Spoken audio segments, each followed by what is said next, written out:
C'est le tour de regard croisé maintenant. Et ce soir, nous allons parler de la Centrafrique. Touadéra, otage du groupe Wagner. C'est le président français Emmanuel Macron qui l'a dit dans une interview au JDD, donc dimanche dernier. La Côte d'Ivoire, ensuite, la date du retour de Laurent Gbagbo n'est pas consensuelle. C'est ce que dit le gouvernement ivoirien. Au Mali, l'Union africaine, à son tour, suspend le pays. Et puis, le Togo, on va parler de maître Yaovi Madji Agboibo, décédé en 2020.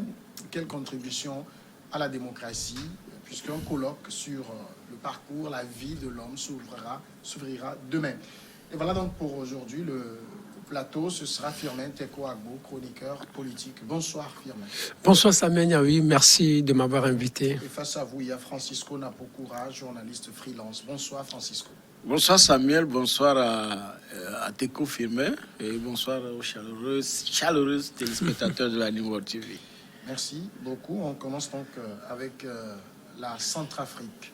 Dans une interview accordée au journal du dimanche, qui est publiée donc ce week-end, le week-end dernier, le président français Emmanuel Macron a évoqué le sentiment anti-français en Centrafrique, instrumentalisé selon lui par un groupe militaire privé lié à la Russie, une référence à peine voilée à la société militaire privée Wagner, un groupe sans existence juridique, mais qui entretient des liens très étroits avec le Kremlin, selon les observateurs, et dont les éléments combattraient aux côtés des troupes gouvernementales. Emmanuel Macron est allé jusqu'à qualifier son homologue centrafricain d'être un otage du groupe Wagner. Ces propos, Firmin Teko, d'Emmanuel Macron, il y a comme un air d'agacement de la part du président français. Oui, ce que Emmanuel Macron est en train d'oublier, c'est que nous ne sommes plus en 1960, où nous ne sommes plus au temps colonial et que le monde est en train d'évoluer. On ne peut pas ramer à contre-courant du monde. Il doit savoir qu'en réalité, les Africains sont en train d'être fatigué de lui, de la France, qu'il y a des Africains qui ne veulent plus de lui, qui veulent essayer aussi d'autres partenariats. Ça, j'ai toujours l'habitude de rappeler cette phrase de Fonya Singbe en Chine en 2018, où il disait que nous avons essayé certains partenariats, pourquoi ne pas essayer d'autres pour voir les résultats des années à venir. Donc aujourd'hui, la France est en train de perdre du terrain. La République centrafricaine est fatiguée du fait qu'on continue de piller son pays, qu'on continue de piller ses richesses, et alors que le peuple en réalité n'en profite vraiment ou véritablement pas. Le président Touadéra, il s'est rendu compte que les coups d'État qui ont été perpétrés de par le passé, avant son arrivée au pouvoir, ça a été fait par la France. Tout comme au début des années 60, avec le premier président centrafricain, David Dacko, qui était là, qui avait voulu se tourner vers l'URSS. À l'époque, il avait signé un partenariat avec l'URSS. Et donc, à l'époque, la France s'était vraiment opposée et avait organisé un coup d'État. La Suisse, qui avait dirigé le pays, c'était Bokassa. Bokassa, qui est arrivé au pouvoir, mais qui était... qui suivait entre guillemets à la lettre les décisions de Paris. Mais arrivé à un moment donné, il s'est rendu compte aussi que la France, avec ça, l'a trompé et ne faisait que piller son pays. Donc, comme aussi, là, il a voulu sortir de son gant pour critiquer cette politique française, on lui a fait également un coup d'État. Et on a suivi un peu tout ce qui s'est passé par la suite. Mais l'actuel président Touadéra dit qu'il en est vraiment fatigué et qu'il veut aussi tenter avec d'autres partenariats. Au départ, 25% du territoire, le pays où le pouvoir ne contrôlait que 25% du territoire. Mais depuis qu'il s'est tourné vers la Russie, avec l'aide de la Russie sur le plan sécuritaire, sur le plan militaire, le pouvoir arrive à contrôler aujourd'hui 80% du territoire. Donc, avec le partenariat russe, c'est beaucoup plus gagnant et plus profitable. Donc, s'il a décidé de se tourner vers ce groupe privé, c'est parce qu'il s'est rendu compte que la Russie peut l'aider et que ce groupe-là a un lien très fort avec la Russie. Et donc, du moment où il est dans les girondes de la Russie, donc il peut facilement se détourner de la France et laisser la France ou briser le partenariat avec la France, ce que Emmanuel Macron n'arrive plus à supporter. Mais je me demande si ça va vraiment durer, si la France ne va pas manigancer encore d'autres choses. Est-ce que la France ne sent pas qu'elle est en train de perdre pied en Centrafrique? Oh non, bien évidemment, on le sent depuis. Nous avions même débattu sur ce sujet il y a quelques mois lorsque le ministre des Affaires étrangères de la France, Jean-Yves Le Drian, parlait de la solidarité. Voilà, une certaine solidarité des pays africains. Et c'est depuis lors que on a constaté que la France a commencé véritablement par perdre du terrain sur ses anciennes colonies. Parce que c'est tout à fait normal, comme il a dit, d'essayer autre partenariat. Parce que depuis au sortir de la Deuxième Guerre mondiale, la France a basé toute son économie sur les pays africains. Il n'y a pas longtemps seulement, le phosphate, je crois que la France était quatrième au monde à vendre le phosphate. C'est pas nos phosphates et les phosphates du Maroc que la France était le premier, et le quatrième, je crois, sur l'échiquier mondial. C'est tout dernièrement que les Israéliens, par exemple, au Togo, ont pris le phosphate en main. Donc, toutes ces coopérations depuis des années, il a parlé de la Centrafrique.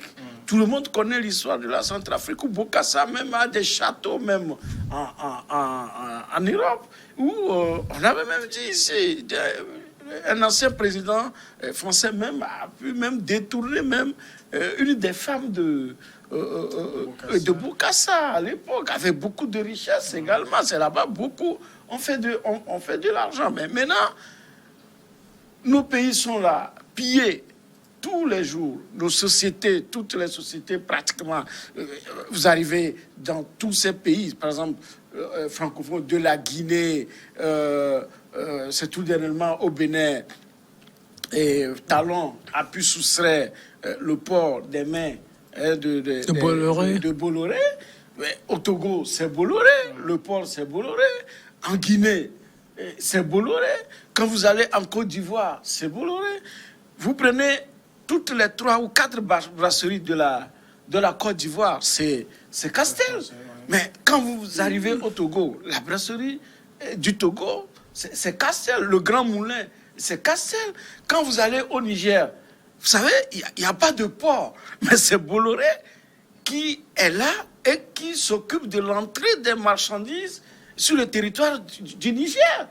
Mais le guichet unique, tout ce que nous avons pratiquement tout dernièrement au Togo.com. On dit c'est malgache, mais c'est français. Donc, quand vous voyez toutes ces sociétés qui sont dans les mains des Français, et qu'aujourd'hui, les gens sont en train de changer. Parce que quand vous prenez la Centrafrique, le souci aujourd'hui de la France, c'est que la France n'a plus pratiquement aucun renseignement sur le pays. L'aéroport, on a dégagé pratiquement tout ce qui est structure française autour de l'aéroport. Donc, tous les cargos, les avions qui descendent et qui repartent, ils ne savent pas ce qui se passe. Est-ce que c'est les armes qu'on a? Qu'est-ce qu'on a? Donc, aujourd'hui, ils sont dans la supputation.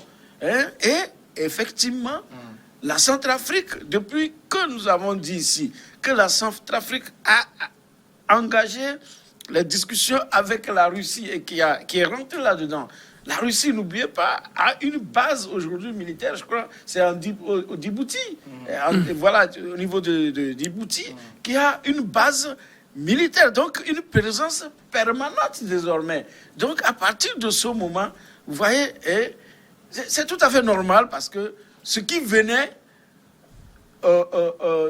qui sortait de la Centrafrique pour aller vers les industries françaises, que ce soit privées ou publiques, mais la source est en train de tarir totalement. Donc c'est une inquiétude qui est allée même jusqu'aux menaces, où Macron a menacé que les aides budgétaires, que ce soit 2020 ou 2021, a été suspendu, 2021 a été gelé. Alors ici, le président français dit quand même qu'il y a un discours anti-français au niveau de la Centrafrique. C'est vrai que ce n'est pas uniquement localisé en Centrafrique. Quand on va au Mali, même au Burkina, il y a ce sentiment anti-français qui est de plus en plus grand. Un discours anti-français qui permet de légitimer une présence de mercenaires prédateurs russes au sommet de l'État avec un président Touadéra qui est aujourd'hui l'otage du groupe Wagner. Au-delà de l'émotion que peut susciter les propos d'Emmanuel Macron, que peuvent susciter ces propos, est-ce qu'il n'y a pas aussi une part de vérité? Vous savez que les États n'ont pas d'amis, ils n'ont que des intérêts. La Russie n'est pas là pour les beaux yeux des Centrafricains. Voilà, c'est ce que j'allais même dire lorsque je prenais la parole tout à l'heure. Les Africains doivent aussi le comprendre. C'est-à-dire, il n'y a pas d'occidental ou il n'y a pas de pays développés qui viendraient ici pour nos beaux yeux, qui viendraient ici pour développer l'Afrique. Ils savent que l'Afrique, c'est un marché qui est très fertile, un marché qui est un terrain qui est très fertile, un terrain qui est vierge et qu'on peut facilement exploiter. C'est ce que les Africains n'ont pas encore compris. Mais si on leur disait exactement, ou si on leur expliquait ce que la Russie est en train de gagner déjà dans cette coopération centrafricaine-là, mais je pense que Touadéra même serait le premier. Le dit même, ce groupe s'empare des mines et par la même occasion du système politique. Les mines. Les mines. Mais c'est ce que tous ils font. C'est ce que même...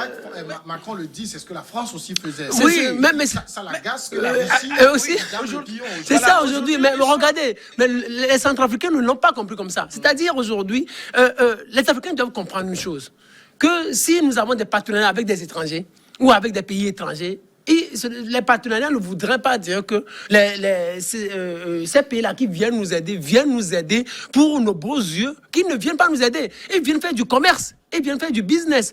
Ils viennent chercher des sous pour leur pays. C'est ce que les Africains n'ont pas encore compris. Bien sûr, on crie, on a un sentiment anti-français. En fait, ça ne résout pas le problème. Nous devons en réalité aller au-delà pour savoir, pour voir comment renégocier même les contrats. Parce que la plupart des contrats ne nous arrangent pas. Quelles sont les clauses en réalité des contrats qui lient aujourd'hui la Centrafrique à la Russie? Est-ce que les Africains n'ont toujours pas cherché à comprendre? Sinon, eux tous sont les mêmes. Les États, sur le plan diplomatique, il n'y a pas d'amitié. Il n'y a que intérêt. Les Centrafricains doivent le comprendre. Macron, lui, toute la situation là-bas, ça l'énerve. Que la France soit en train de perdre du terrain comme ça. Regardez, ça doit l'énerver parce que, regardez ce qui se passe même au niveau de la Libye. La Russie est présente. La Russie et la Turquie sont présentes. La machin de la France, c'est que la Russie et la Turquie ont décidé de reconquérir aussi le monde. C'est ça. Il y a des tentatives d'incursion au Mali. Regardez. Le problème même du Mali, c'est parce qu'il y a une tendance qui a voulu se tourner vers la Russie. Il y a une autre tendance qui est beaucoup plus française. C'est-à-dire, les militaires ne veulent plus de la France. Les militaires veulent se tourner vers la Russie. Ce que la France n'arrive pas à digérer. Et puis, il y a eu coup d'État et les Maliens et les jeunes soldats sont venus prendre la tête du pays. Ça n'arrange pas la France. Donc, au niveau du Burkina Faso, donc la France aujourd'hui doit comprendre que les Africains sont fatigués d'elle. Mais même si on ne peut pas se départir complètement de la France, mais la France doit réfléchir à comment renégocier les contrats. Renégocier les contrats avec les Africains. Sinon, au jour le jour, ça va être toujours compliqué. Même moi, ce que je dis, les Africains doivent le faire avec beaucoup de tact. Parce que la France est capable de tout. Oui. Vous imaginez, la France, elle est au Mali. Elle est présente au Mali. Militairement, elle est au Mali. Elle peut être capable de tout. Les Africains doivent le comprendre comme ça. Les Africains ne doivent pas être naïfs pour dire que les Russes sont les meilleurs. Les Russes ne sont pas les meilleurs. Les Français ne sont pas les meilleurs. Eux tous, ils sont là pour les intérêts. Oui. Il y a aussi peut-être une chose qui est... Quand on regarde les propos du président français, quand il dit que le président Touadéra est aujourd'hui otage du groupe Wagner, il y a une sorte de paternalisme dans ces propos qui est condamnable. Oui. Les minerais appartiennent aux Centrafricains. Ils sont libres de signer l'accord qu'ils veulent, si je ne m'abuse. Oui, en effet, vous savez, ce sentiment anti-français, ce n'est pas un fait de hasard. Vous savez, la Russie et la Turquie sont en train de rentrer dans nos pays à partir de quand? Nous avons l'histoire des indépendances, avant les indépendances, après les indépendances. Nous avons vu, quand nous prenons le cas de la Centrafrique, qui n'a jamais connu la paix, la Russie est en train de rentrer, et c'est en présence. Il y avait une base militaire française en Centrafrique, pendant des années. Mais ce pays n'a jamais connu de paix. L'arrivée des Russes, c'est à peine 5 ans. C'est à peine 5 ans. C'est que les gens sont fatigués de cette France-là qui joue toujours le mauvais rôle, alors que c'est elle qui est présente depuis des années et qui aussi accaparait les minerais de la Centrafrique. Ce n'est pas le hasard. Quand nous prenons également le Mali, où il y a une nouvelle émergence, la Russie est arrivée quand? À peine 3 ou 4 ans. Je crois que c'est avec IBK. Oui, en 2019 qu'ils ont signé un nouveau contrat. IBK, que la Russie a commencé par rentrer. Et lorsqu'ils ont senti ça, et qu'ils ont vu également que le sentiment anti-français est en train de venir, ils ont déposé IBK, pensant que ceux qui vont venir seront à leur avantage. Mais ce n'est pas le cas.